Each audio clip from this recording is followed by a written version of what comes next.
Sir, I am privileged to move this resolution that seeks the consent of this august House for constituting an Environment Adaptation and Migration Fund.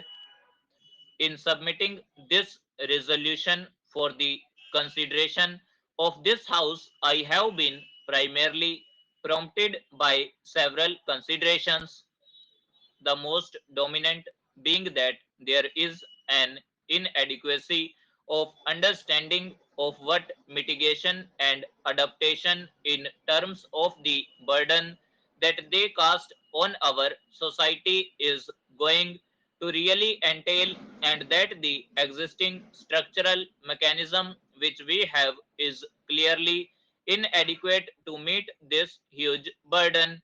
Therefore, I think there is the need for innovative approach which is based on benchmarking with best international practice, and India must brace itself to deal with these debilitating consequences of global warming and climate change. Sir, climate change, as we know currently, poses the most significant challenge affiliating millions around the world. Combating climate change demands that we place ecological imperatives at the heart of our economic strategy. In this context, financing of mitigation and adaptation is vital to address this challenge. It becomes even more in a country like India, where millions of people are still living in dire poverty, and as the current paradigm of economic growth goes, usually high rates of economic development also consume large quantum of energy. Therefore, the quest of our development strategy to seek a low carbon emission trajectory of growth is a challenge which remains grossly under addressed.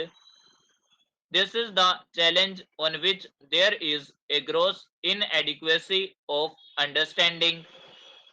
The international opinion would like us to believe that there is a trajectory of growth which can combine high rates of sustained economic development with low carbon emission. We do not know whether such a trajectory exists, and there is a growing opinion which would persuade us to delude ourselves into believing that we must compromise the carbon emission. The Minister of Environment, who was just here, has already informed us that India has just few days ago consented to be listed in the Copenhagen Accord. That accord has unfortunately not yet been fully debated, and its implications are not fully understood. He has also conveyed quite recently that we will endeavor to reduce the emission intensity from 20 to 25% by next decade, therefore seeking the creation of a non-lapsable corpus to create an environment mitigation and adaptation fund, because conventional means of financing are inadequate and will remain inadequate. I have been prompted by six main considerations. But first, the complex issue and the context in which the burden of mitigation and adaptation has been cast on us. We are already committed to the fact that we need to moderate the extent to which global environment warming is taking place. As China and India move forward on reducing air pollution in the name of public health and quality of life, we can expect to see more of such pent up warming. Europe is already seeing this after successful air pollution reduction. Suddenly, Europe has been a spurt in global warming. The science also suggests a long lag in the effects of these overall rise in general temperature on things like local temperature variability, rainfall, and seasons. In fact, climate change can be much worse than conventional expectations.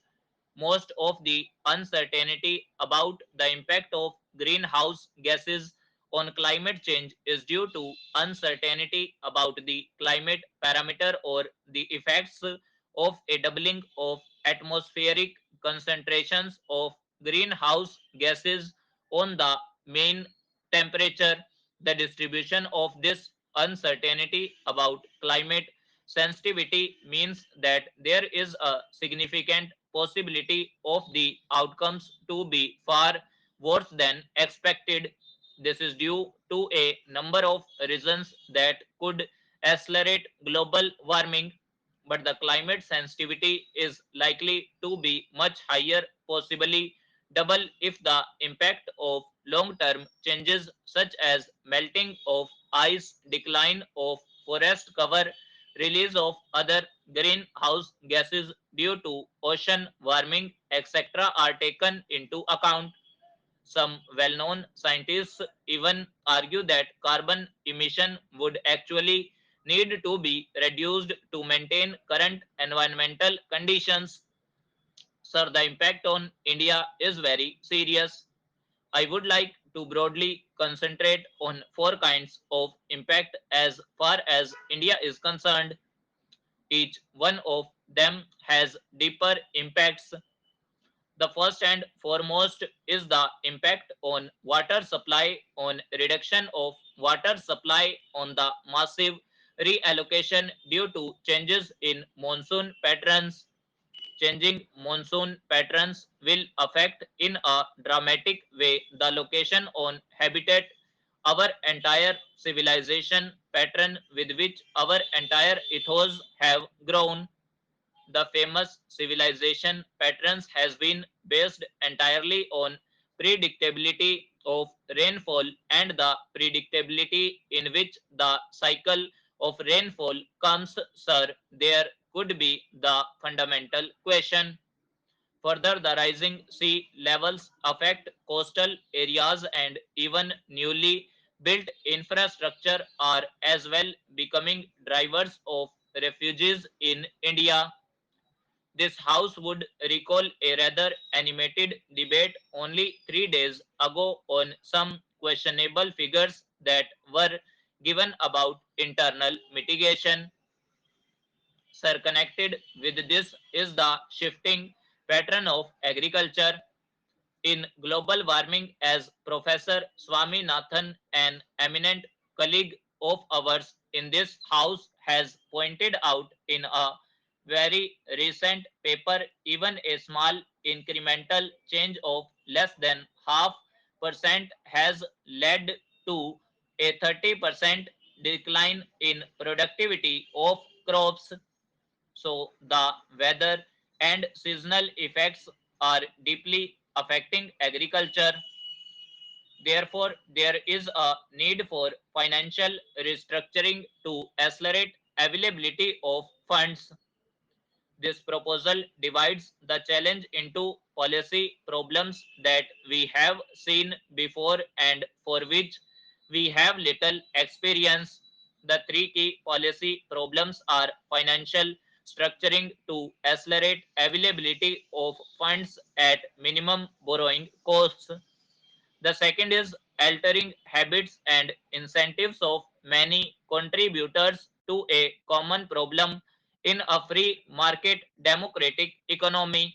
The third is accelerating innovations. Sir, also the funds so generated need to be protected for enabling borrowing against these revenue streams.